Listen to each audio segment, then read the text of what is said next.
أعوذ بالله من الشيطان الرجيم. بسم الله الرحمن الرحيم.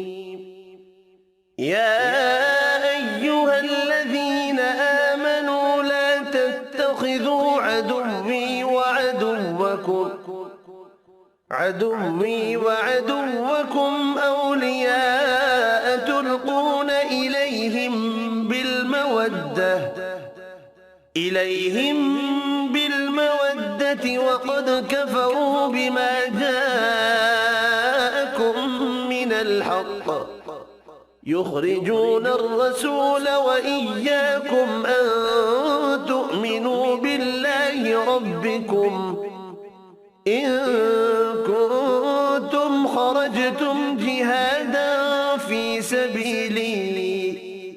في سبيلي وابتغاء مرضاتي تسرون إليهم بالمودة وأنا أعلم بما أخفيتم وما أعلنتم ومن يفعله منكم فقد ضل سواء السبيل.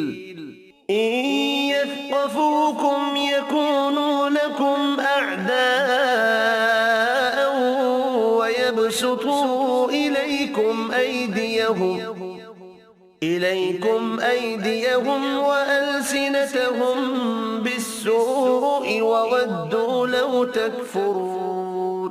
لن تنفعكم أرحامكم ولا أولادكم يوم القيامة يفصل بينكم والله بما تعملون بصير.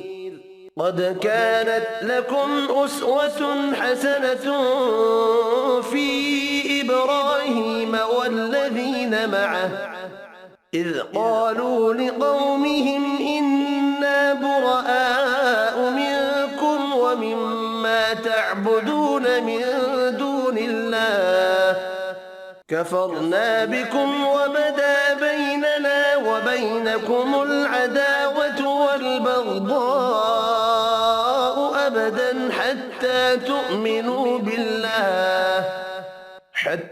تؤمنوا بالله وحده إلا قول إبراهيم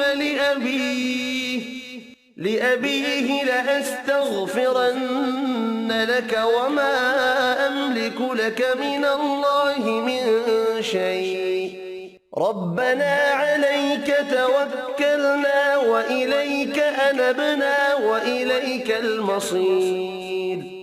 ربنا لا تجعلنا فتنة للذين كفروا واغفر لنا ربنا إنك أنت العزيز الحكيم.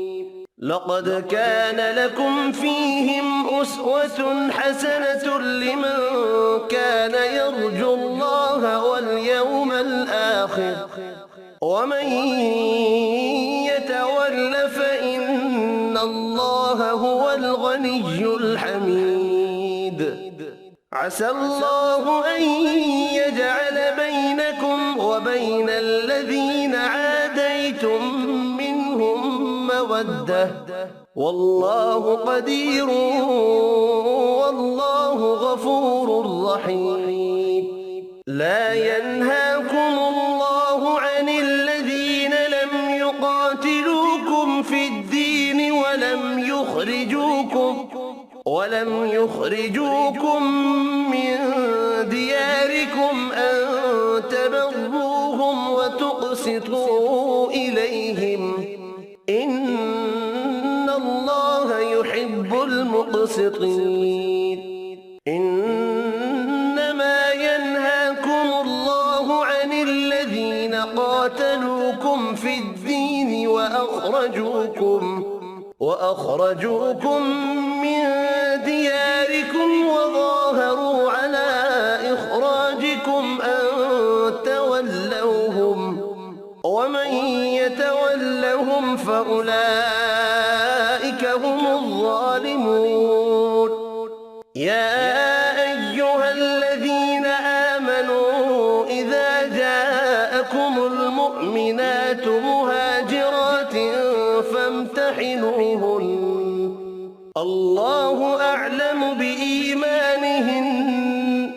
فإن علمتموهن مؤمنات فلا ترجعوهن إلى الكفار لا هن حل لهم ولا هم يحلون لهن وآتوهم ما أنفقوا ولا جناح عليكم أن تنكحوهن إذا آتيتموهن أجورهن ولا تمسكوا بعصم الكوافر واسألوا ما أنفقتم وليسألوا ما أنفقوا ذلكم حكم الله يحكم بينكم والله عليم حكيم وإن فاتكم شيء من أزواجكم إلى الكفار فعاقبتم فآتوا الذين ذهبت أزواجهم مثل ما أنفقوا واتقوا الله الذي أنتم به مؤمنون يا أيها النبي إذا جاءك المؤمنات يبايعنك على ألا يشركن بالله شيئا ولا يسرقن ولا يزنين